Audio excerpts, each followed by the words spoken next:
চৰ্চাদা north ইষ্টলৈ সকলোকে স্বাগতম জনাইছোঁ আৰু আজি আমাৰ মাজত এটি ব্যতিক্ৰমী শিশু উপস্থিত আছে আৰু পোনে পোনে আমি শিশুটিৰ ওচৰলৈ যাব বিচাৰিছোঁ। নমস্কাৰ, তোমাৰ নামটো? নমস্কাৰ, মই কৃষ্ণ বৰা। হয় কৃষ্ণ, আমি অকণমান তোমাৰ লগত এনেই কথা বতৰা মনৰ কথা পাতিবৰ কাৰণে আহিছোঁ আৰু বিশেষকৈ তুমি কোন ক্লাছত পঢ়ি আছা? মই ক্লাছ 7 ক্লাছ 7ত পঢ়ি আছা আৰু কোন স্কুলত? Silapathar Don Bosco higher secondary school. Silapathar Don Bosco higher secondary স্কুলত, হয়নে? এতিয়া আমি গম পোৱা মতে তুমি বিভিন্ন ধৰণৰ ৰাষ্ট্ৰীয় আৰু আন্তঃৰাষ্ট্ৰীয় বঁটা বুটলি আনিবলৈ সক্ষম হৈছা। এতিয়া কিহৰ জৰিয়তে সেই বঁটাবিলাক আনিবলৈ সক্ষম হৈছা? মই ছবিৰ জৰিয়তে আৰু ক্ৰাফ্টৰ জৰিয়তে ৰাষ্ট্ৰীয় আৰু আন্তঃৰাষ্ট্ৰীয় পৰ্যায়ত সফল হ'বলৈ সক্ষম হৈছোঁ। হয় হয় কৃষ্ণ, খুব ভাল লাগিছে তোমাৰ লগত যে আমি এনেদৰে কথা পাতিবলৈ পাইছোঁ, খুবেই ভাল লাগিছে। আৰু তাৰ বাহিৰেও ছবি আৰু ক্ৰাফ্টৰ বাহিৰেও তুমি ছবি অঁকাৰ বাহিৰেও তুমি অন্য কি কৰি ভাল পোৱা? আৰু মই কবিতা আবৃত্তি আৰু দিহানাম গাই ভাল পাওঁ। হয়, ঠিক আছে কৃষ্ণ, আমি প্ৰথম অনুষ্ঠানটোৱে আমি এটি কবিতাৰ কলিৰে আগবঢ়াব বিচাৰিছোঁ। অকণমান কবিতা এটা গাই দিয়া। মই কাঞ্চনজংঘা তুষাৰ শুভ্ৰশীৰ, মই অগ্ৰগতিবীৰ, মোৰ জটা জৰি জৰি নিজৰি নিজৰি বৈ নিগৰি নিগৰি অবিৰল কল কল। হয়, খুব সুন্দৰ কৃষ্ণ, খুব ধুনীয়াকৈ কবিতাটো আবৃত্তি কৰিছা। এতিয়া তোমাৰ এনেকুৱা কিবা মধুৰ স্মৃতি মনত আছে নেকি সৰুতে? কিবা আছে? আছে। কেনেকুৱা ধৰণৰ? ক'বলৈ গ'লে হাঁহিয়ে উঠে। কোৱা অকণমান। সৰুতে মই যেতিয়া মোৰ খুৰাহঁতৰ ঘৰলৈ গৈছিলোঁ, তেতিয়া যদি মই বেছি টাইম তাত থাকোঁ, তেতিয়া ককায়ে কৈছিলে ইয়াক ধৰ, তাৰপৰা ইয়াক খেৰেদি ঘঁহি গা ধুৱাম বুলি কৈছিলে। মানে খেৰ, ধান খেৰ? ধান খেৰে ঘঁহি কি গা ধুৱাব বিচাৰে? আৰু তুমি কি কৰা তেতিয়া? তেতিয়া মই পলাই গুচি আহোঁ। পলাই গুচি আহা? কোনো গম নোপোৱাকৈ পলাই গুচি আহা? হয়, আৰু মনত পৰিলে এতিয়া কেনেকুৱা লাগে? হাঁহি উঠে। হাঁহি উঠে? খুব ভাল লাগে কিজানি ন অতীতৰ সেই দিনবোৰ মনত পৰিলে? আৰু সৰুতে এনেকৈ স্কুল যাওঁতে কিবা ঘটনা হৈছিলে নেকি? কাৰণ তুমি মই জনাত তোমাৰ স্কুললৈ 5 কিলোমিটাৰমান হয় তোমাৰ ঘৰৰ পৰা, হয়নে? আৰু তেনেকুৱা কিবা হৈছিলে নেকি? তেনেকুৱা কিবা ঘটনা হোৱা নাই। তেনেকুৱা হোৱা নাই? সেইবিলাক ধুনীয়াকৈ হৈছিলে ন? অহা যোৱাটো ধুনীয়াকৈ হৈছিলে। এতিয়া কৃষ্ণ, আমি জনামতে তুমি দিহানামো গোৱা। দিহানামৰ হেৰিটোলৈ পিছত যাম, আমি অনুষ্ঠানৰ শেষত তোমাৰ পৰা দিহানাম শুনিম, ঠিক আছে? এতিয়া তোমাক মই এটা কথা সোধোঁ যে তুমি সমাজৰ অন্যসকল যোনসকল শিশু আছে, সেই শিশুসকলৰ লগত তুমি কেনেদৰে তুলনা কৰা নিজক? যিহেতু তোমাৰ লগৰবিলাকৰ কথা কৈছোঁ, কেনেদৰে তুলনা কৰা? কাৰণ তুমি মই জনাত এক ব্যতিক্ৰমী, হয়নে? কেনেদৰে তুলনা কৰা? মই মোৰ লগৰবিলাকতকৈ মই অকণমান বেলেগ বুলি ভাবোঁ। হয়। কাৰণ মই ছবি আঁকি ভাল পাওঁ। হয়। আৰু মই এনেই থকা সময়বিলাকত ছবি আঁকো, ক্ৰাফ্টৰ পৰা নানা বস্তু বনাওঁ। হয়। আৰু মই জনাত তুমি এই মেকানিকেল কামবিলাকো কৰি অলপ ভাল পোৱা ন? হয়নে? এইবিলাকো কৰা আৰু বেলেগৰ লগত সময় তুমি খুব কম কটোৱা, মই যিমানখিনি জানো লগৰখিনিৰ লগত, হয়নে?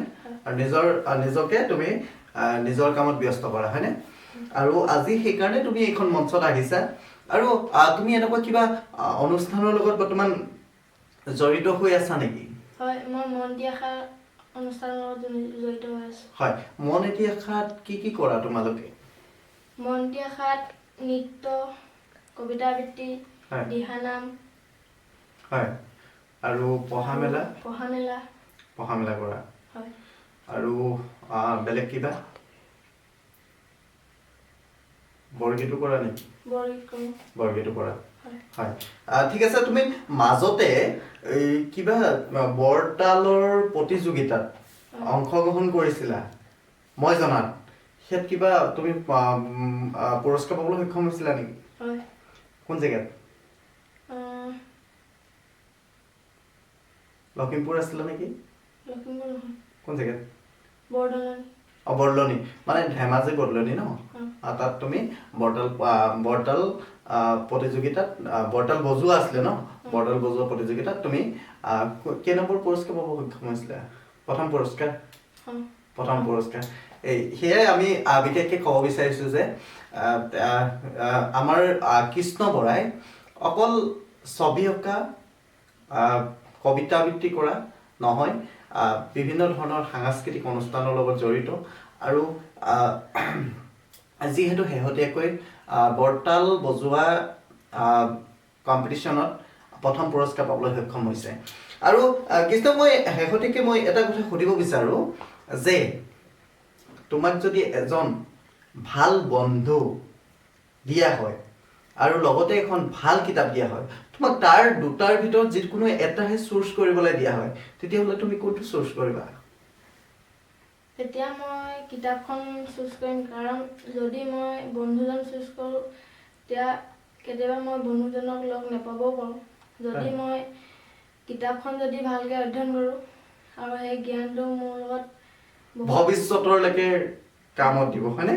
সেই জ্ঞানখিনি ভৱিষ্যতলৈকে কামত দিব আৰু সেই কিতাপৰ জ্ঞানে কেতিয়াও মানুহক ধোকা নিদিয়ে, হয়নে? খুব ডাঙৰ কথা কৈছা কৃষ্ণ। ভাল লাগিছে তোমাৰ লগত কথা পাতি, খুবেই ভাল লাগিছে। আৰু তোমাক মই আৰু এটা কথা সুধিব থাকিলে যে তোমাৰ ভৱিষ্যতৰ পৰিকল্পনা কি? মই এজন ইঞ্জিনিয়াৰ হ'ব বিচাৰোঁ ভৱিষ্যতে। এজন ইঞ্জিনিয়াৰ হ'ব বিচাৰা? Mechanical engineer? হয়। মই ঠিক কথাই সুধিছিলোঁ ন? তুমি মেকানিকেল কামবোৰ কৰি খুব ভাল পোৱা, হয়নে? হয়, মেকানিকেল ইঞ্জিনিয়াৰ হ'ব বিচাৰা আৰু ভৱিষ্যতে তুমি সফল হোৱা, তাৰ কাৰণে তোমালৈ আমাৰ ফালৰ পৰা বহু বহু অভিনন্দন। আৰু এটা কথা নক'লে সদায় আধৰুৱা হৈ ৰ'ব যে তুমি খুব ধুনীয়া ভাওনা কৰা, হয়নে? ভাওনা কৰা, বিভিন্ন ধৰণৰ অভিনয় কৰা, ভেকচন প্ৰতিযোগিতাত তুমি অংশগ্ৰহণ কৰা, কবিতা আবৃত্তি কৰা, কবিতা আবৃত্তি অলৰেডি আমাক শুনাইছা, আৰু বিভিন্ন ধৰণৰ হেৰি কৰা। এই শেহতীয়াকৈ আমি তোমাৰ পৰা এটা দিহানামৰ কলি নুশুনিলে আমাৰ এই অনুষ্ঠানটো আধৰুৱা হৈ ৰ'ব। এটা খুব সুন্দৰ তুমি দিহানামৰ কলি আমাক শুনাব বুলি আমি আশা কৰিছোঁ। অভিমন্যু বীৰে কান্দে বেহুৰ ভিতৰে,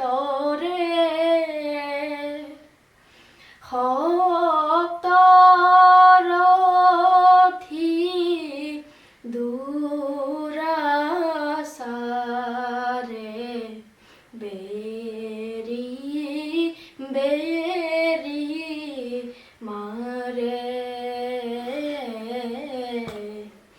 বেৰি বেৰি মাৰে। ঠিক আছে কৃষ্ণ। আচলতে ভাষাৰে বুজাব নোৱাৰা এক সুৰ, হয়নে?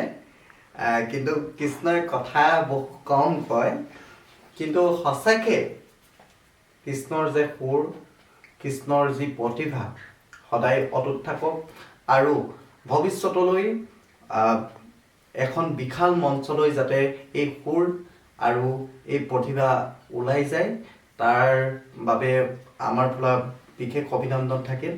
আৰু আজি আমাৰ এই অনুষ্ঠানটো ইমানতে আমি সামৰণি মাৰিছোঁ। ধন্যবাদ।